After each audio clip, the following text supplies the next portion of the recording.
Donc c'est une petite console de jeux vidéo qu'on peut brancher à une télé, une vieille télé avec une prise Péritel et jouer à des jeux vidéo style arcade il y a 30 ans, Pong et Space Invader.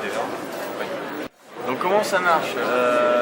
On a une carte de contrôle à base d'Arduino et de Atmega 328P, c'est le microcontrôleur dans un Arduino. Donc ça permet de réduire complètement tout ce qui est microcontrôleur à juste deux composants et donc le coût on est forcément plus faible. Ensuite j'ai juste trois manettes, donc une manette pour jouer tout seul et puis d'autres manettes comme ça pour jouer à deux, donc style pour jouer pour un Pong ou pour jouer sur un casse-brique. Voilà. Ça marche avec une pile et on connecte ça directement à sa télé. Donc la petite recette pour fabriquer ça chez soi, c'est tout simple. Il faut juste trois principaux composants. C'est un Atmega 328, c'est un peu compliqué mais c'est un microcontrôleur, un résonateur de 16 MHz et puis juste une pile et puis juste des connectiques toutes bêtes. Donc nous on a utilisé des connectiques en jumper en câble du pont, on a utilisé du câble RJ45 pour les manettes. Il faut quelques cartes comme ça pré-trouées, des boutons et puis ça c'est tout.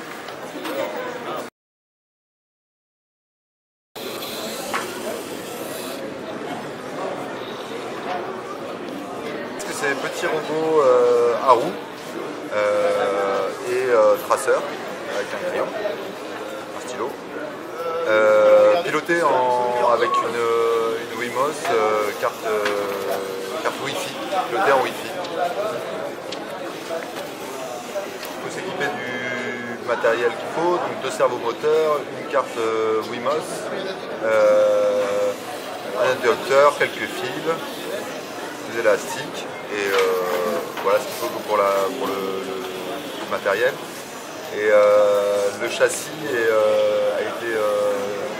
a été dessiné en 3D, donc imprimable en impression 3D. Voilà, et après le montage en suivant la documentation.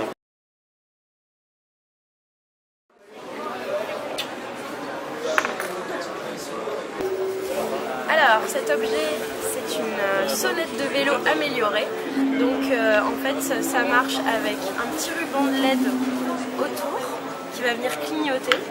Après il va y avoir aussi un haut-parleur qui va diffuser du son et il va y avoir des clignotants qui vont être reliés à l'arrière du vélo pour que l'enfant puisse indiquer sa direction. Voilà, des petits clignotants. Et donc ça marche avec un Arduino qui est placé à l'intérieur, qui a été programmé pour envoyer de la lumière, du son et du coup pour gérer aussi les clignotants. Il y a le petit boîtier qui contient tous les éléments électroniques et voilà des petites commandes pour le piloter directement sur le guidon. En fait, il faut récupérer des matériaux simples comme du carton, du tissu, des choses comme ça. Après, on peut acheter sur internet des composants électroniques et d'autres petites commandes, haut-parleurs, choses comme ça.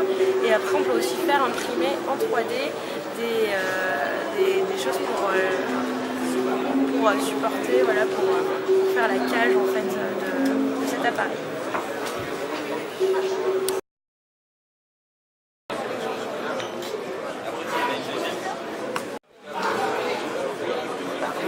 Alors c'est un mini synthétiseur, vraiment on peut même dire tiny synthétiseur, tout petit, qui a 5 notes, donc ça permet de jouer de la musique avec les 5 petits boutons, les 5 petits switches. Mais le principe c'est qu'on a une petite carte électronique qui est programmée à l'arrière, on a un petit circuit d'amplification avec un haut-parleur et on a des touches qui permettent de déclencher des notes de musique et de régler le volume ici.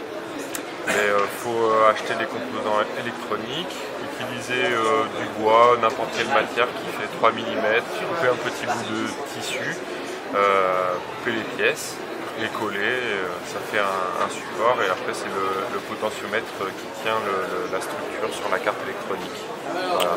Et sinon tout s'emboîte Et puis on peut aussi changer le contrôleur de base et inventer d'autres contrôleurs.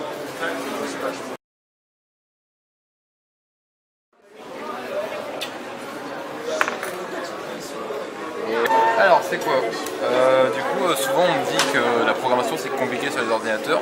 Du coup on s'est dit qu'on allait faire de la programmation avec des petites plaques comme ça directement.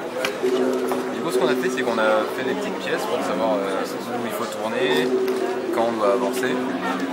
Et simplement on va placer ces pièces sur le plateau.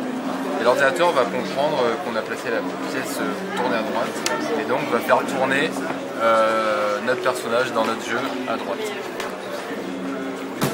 Ça sert simplement du coup à faire de la programmation pour des gens qui n'ont pas forcément envie de se prendre la tête à utiliser un ordinateur ou pour des gens qui n'ont pas cette envie ou qui ont moins de 3 ans ou autre. On peut programmer du coup avec une petite case. Alors, si je veux le faire chez moi, c'est assez simple. On a toute la documentation sur internet. Il nous suffit juste du coup de petites cases comme ça. Là, on a pris des pièces imprimées en 3D. Et au tout début, on était sur des bouts de carton. Quelques résistances au dos. Et un Arduino qu'on trouve sur internet assez facilement.